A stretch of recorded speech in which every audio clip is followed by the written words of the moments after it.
But thank goodness most people are streaming this and we're not on broadcast television, or we would have gotten our license looked at for that. But how in the name of goodness do you bring Stefano DiMiro into this? He was one of the great characters in daytime soap operas. How does that happen? Our next speaker is Senator Rand Paul.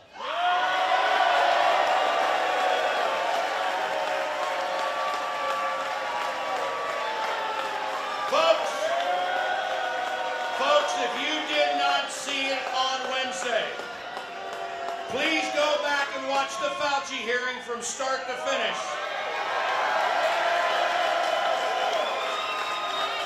In over 44 years of doing this, I've never seen a politician eviscerate a witness with just the facts while keeping perfect decorum.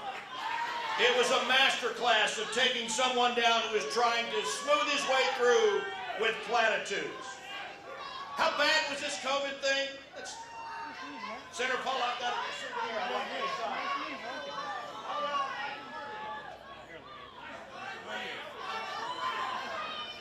I still have my COVID card because I was afraid to go anywhere without it. And for those of you that suffered in your businesses, whose children suffered educationally, thank God Rand Paul is still trying to track this down.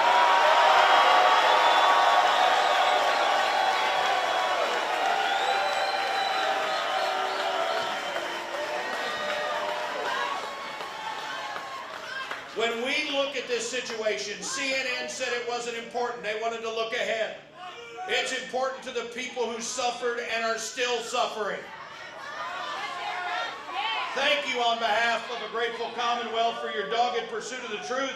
And now, ladies and gentlemen, soon to be Kentucky's senior senator, Senator Rand Paul.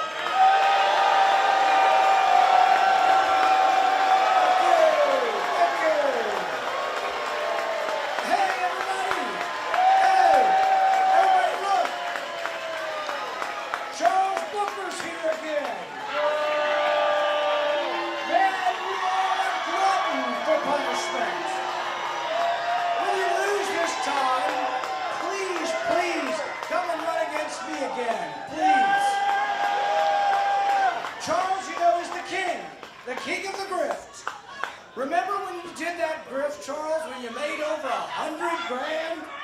What was it called? Oh yeah, the hood to the holler. Remember when my wife called you out? What did she call it?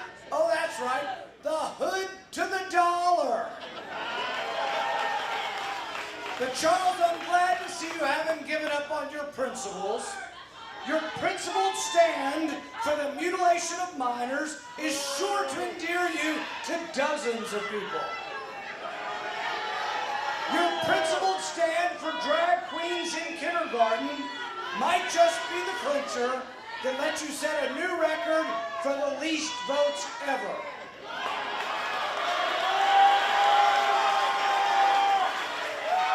The U.S. Senate race is going to be a doozy.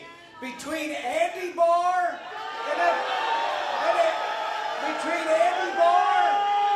guy who never passed the bar.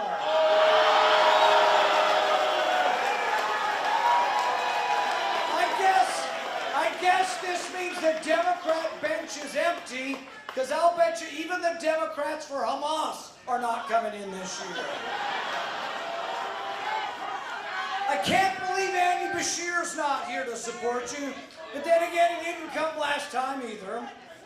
At least you've got the lieutenant governor here, and I worked, I tried to come up with an insult for her, but for the life of me, I can't remember her name.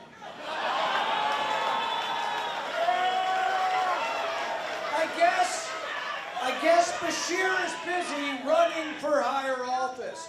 With any luck, he might be the next Pete Buttigieg. A wannabe that eventually no one remembers where they came from or where they went. Beshear's got the resume for it. No accomplishments, but an infinite amount of borrowing from the accomplishments of others. Now, Beshear is keen. He's keen to let you know he's a Democrat that knows a Bible verse. But he's yet to trot out the Bible verse that supports the mutilation of children.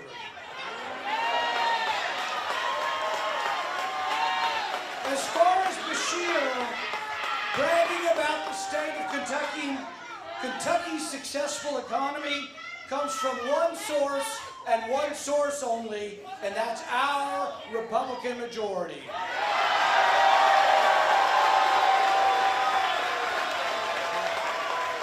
One of our proudest moments came as a state when the state legislature rebuked Bashir and told him his emergency powers were no more.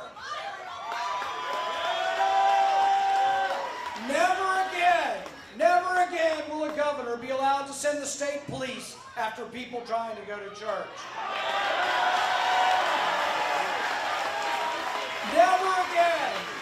Never again will a governor be allowed to commandeer your restaurant, your hotel, or your gym.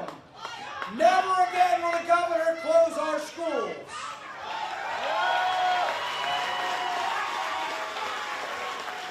Kentucky thrives not because of the direction of a liberal Democrat governor, but because our Constitution limits the power of our governors. Every single one of his vetoes were overridden by the Republican legislature.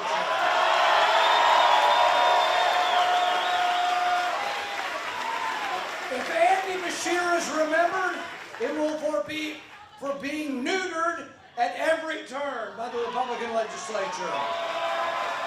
If Andy Bashir is remembered, it may be as being the last Democrat governor.